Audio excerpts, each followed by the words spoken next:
How to change preferred language on Skype mobile. Hello guys, in this video I'm gonna show you how to change preferred language on Skype mobile. First thing we're gonna do is go to Skype and then click on your profile here,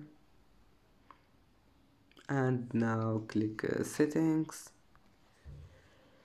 and then click account and profile, and now go down and click your profile here.